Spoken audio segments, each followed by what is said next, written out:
Hello everyone, I'm Musical Daredevil, back on Red Mountain, as you can no doubt tell.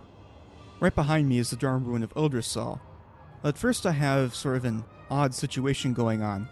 See, the attack music is playing right now, but I've wandered around a little bit and there's absolutely nothing out here that could be attacking me or possibly triggering it.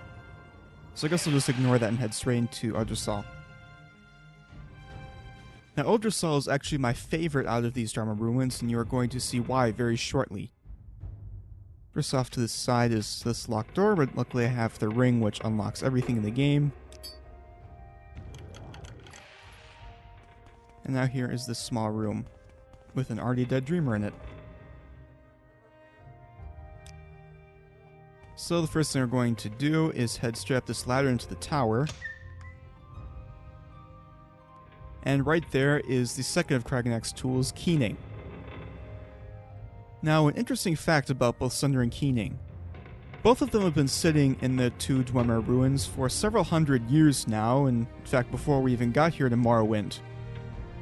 And so, if I really wanted to, and if I buffed myself up enough, I could have gotten off the boat and stayed in Neen, walked straight up to Red Mountain, gotten both Sunder and Keening, and killed Dagoth without ever talking to Caius once or even delivering the package to them.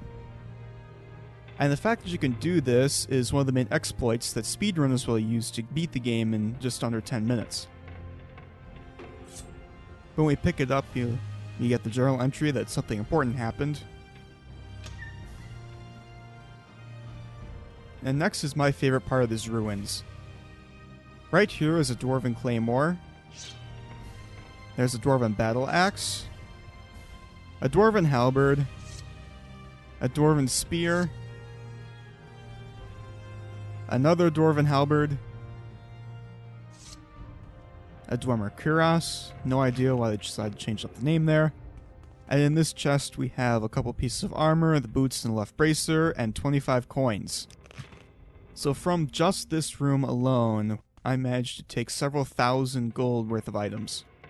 There's also those potions there, but I don't really care about those. Now, like before, technically I'm done with these ruins, but I'm just gonna explore the rest of them and kill the Ash Vampire here for fun. We don't really need to do it.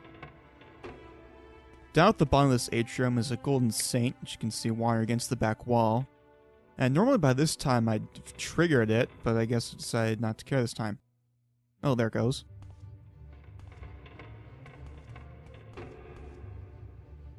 And the Golden Saints are one of the few enemies that actually know how to use doors correctly, so it actually will come up here. Now this Golden Saint in particular is the main reason why I got the glass sword rather than use the Daedric one that has the absorb health spell on it. Once I put the absorb health spell on it, it actually came up here and didn't save the game, and I died to this Golden Saint twice because it kept reflecting the absorb health spell. So I decided to get the glass sword while I was in Ghost Gate in order to take care of that. There's another dead dreamer we don't get to kill, and I think there's nothing else in this room. Oh, there's a potion of jump there that's completely worthless now. The Dagoth of this chamber, Dagoth Odros, I believe he's called, is located in that room over there. But first is a skeleton with the usual assortment of items on him.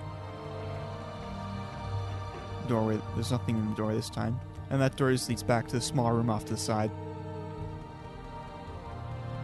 So all that's left is the Dagoth in this room. Now there's also a fire Atronach up on the mezzanine above, so I'm probably going to get attacked by two different things.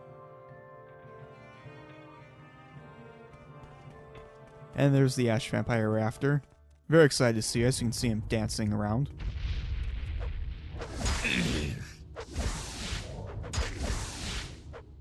This one seems a bit tougher than the one in Mamea. Maybe it's just me.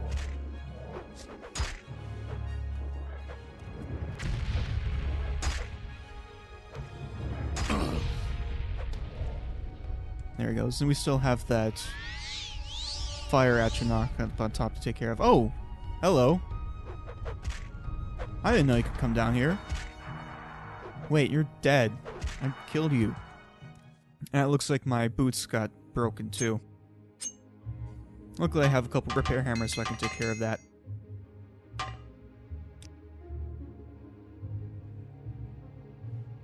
Oh, and now I get to use there's this spoot spell we haven't seen since like episode 5.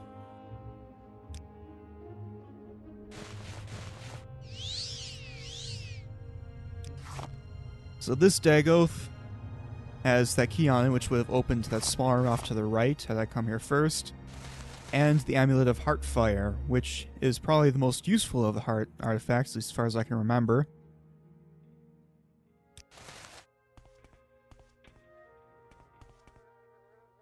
And now we get to head up to the level up on top, because there are some very easy to miss items that are up there, if you don't have levitation. More dwarven artifacts. Got a mace, warhammer, axe, master armor's hammer, but I already have like 9 of those, so it doesn't matter. Yep, more armor. A chest full of arrows. Funny thing about arrows is that they're almost completely worthless on their own, but if you have a ton of them, the amount of gold really adds up. I'm probably pretty close to my weight limit right about now. Yeah. I wasn't kidding when I said that I can carry an entire dungeon on my back.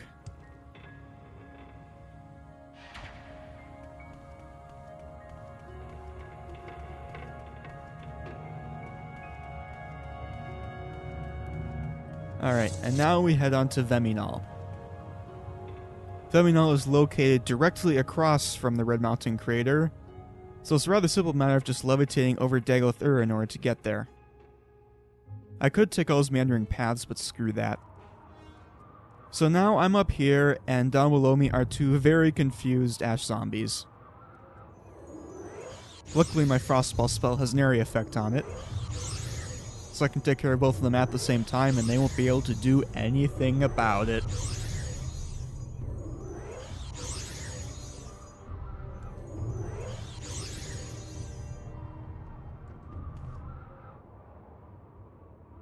I might as well take care of that cliff racer while I'm at it. It's right there anyway.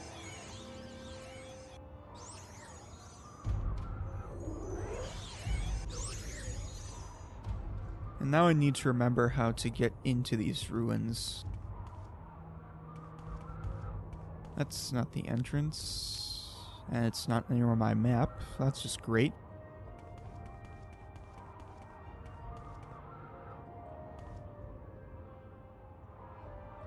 Is the path anywhere? Oh, this is the main path. Silly me. And there's a Dagoth down there.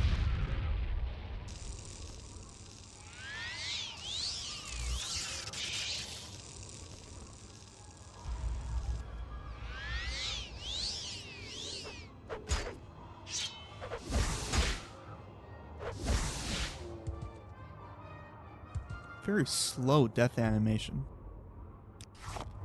Okay, that's the entrance to Veminal.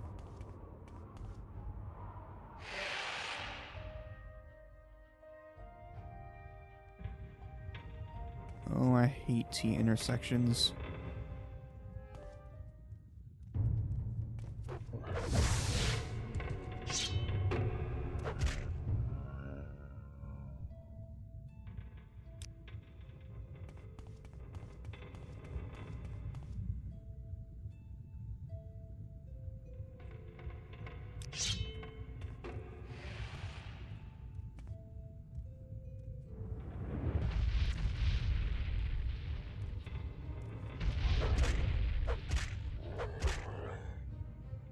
Oh, wow.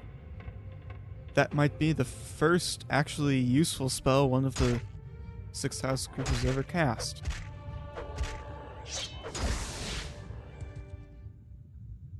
Oh, it looks like their amulet just went back to normal. That was interesting.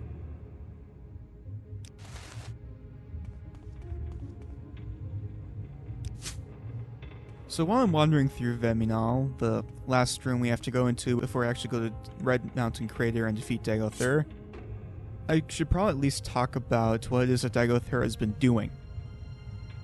Dagoth Ur has gotten into the room with the Heart of Lorkhan and has been building himself a god, which he refers to as the Second Numidium. Now, to those of you who played Daggerfall, the phrase Numidium might sound actually quite familiar. Numidium refers to the god that was being built as a part of the main quest in Daggerfall. And now Dagothur is building a second one in the center of Red Mountain in order to take over the world and drive out all of the foreigners from Morrowind and basically do whatever he feels like. And be evil and all that.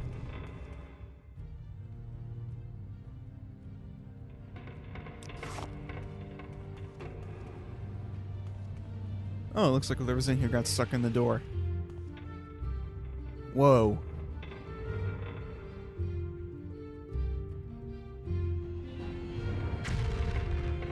What is he doing in there?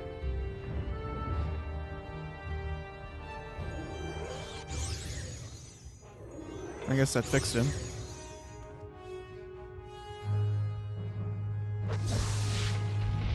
Oh, critical damage. How about that? Oh, in case you never saw it before, yes, critical damage exists in this game. You do more damage if you roll it. Probably don't need to explain it all.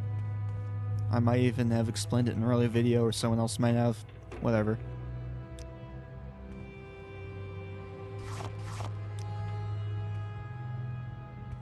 And I wish I could pick this stuff up, but I probably won't be able to carry it. I have just enough room for that.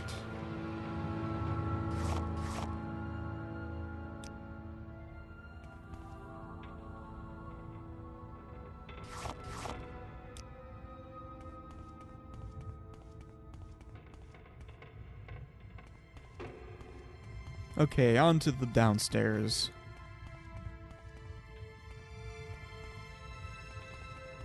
That's just that.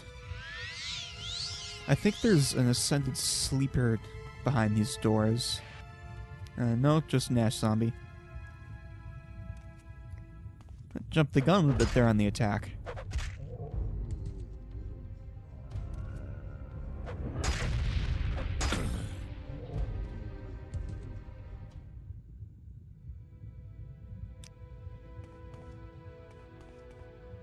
Probably don't even care about those barrels. Can I carry that? Yes, I can. Probably have to leave some stuff here, like that Grandmaster Alchemy equipment. Doesn't look like anything I care about much. Another parchment with this stuff on it. I'll just take those coins and be done with it.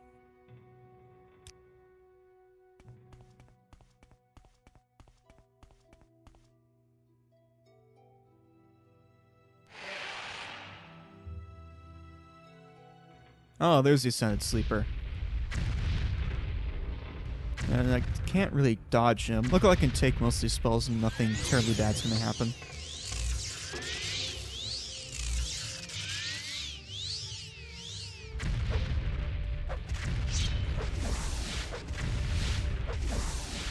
I can just steal his life anyway.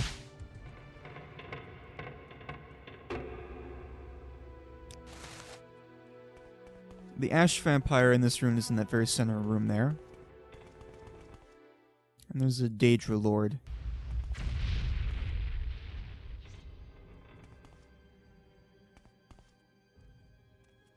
I don't remember which mod it is, because I have a ton of them installed, but one of the mods there makes these guys' eyes glow red, and it's really creeping me out. Right after I made the sword, before I actually went to Eldersal to test down the Golden Saint, I went back to Ilunibee, I decided to test on the ash creatures there, and because it's so dark in there, these guys just show up as a pair of glowing red spheres, and it's really freaky.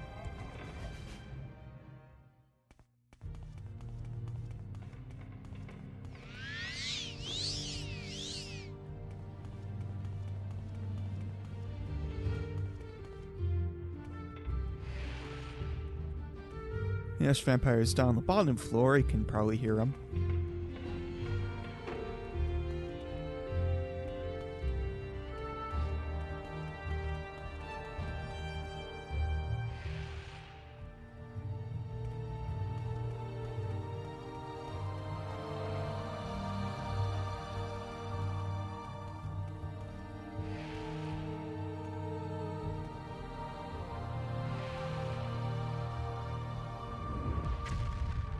Nope, still can't cast spells through geometry. Not sure why I haven't learned that yet. I make fun of everyone else when they can't do it.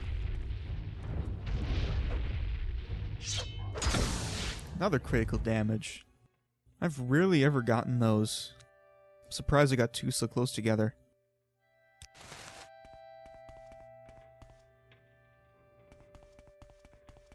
There's a skeleton hanging out the back.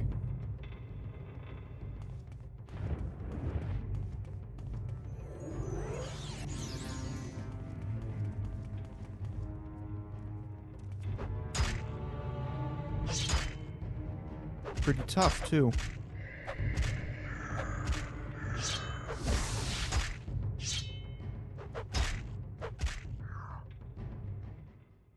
Oh, it's Beldo the Undying. Yeah, sure, I know who that is. It's an important skeleton that just happens to be here. Too bad I can't carry any of that stuff. Probably have to come back here.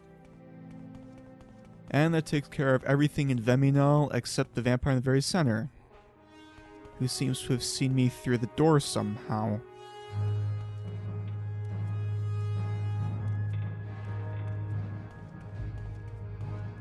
Hasn't figured out how to open doors yet, though. Probably just come around the back, see if that does anything.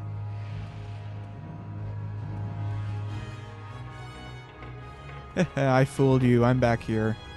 No, that's not me.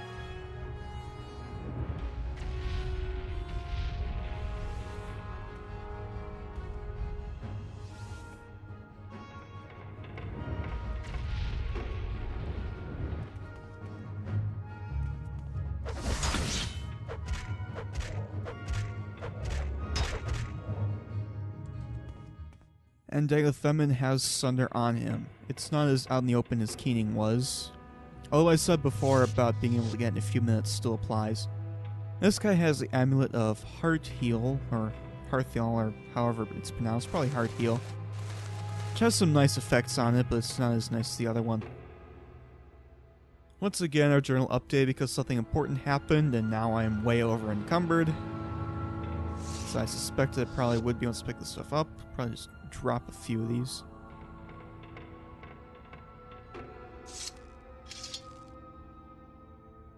That should be good. So now we have Wraithguard, Sunder, and Keening, the three tools we need to get to save Morrowind. And now there is only one thing we have left to do. I'm Musical Daredevil, and I will see you guys at Red Mountain Crater when we finally finish this game.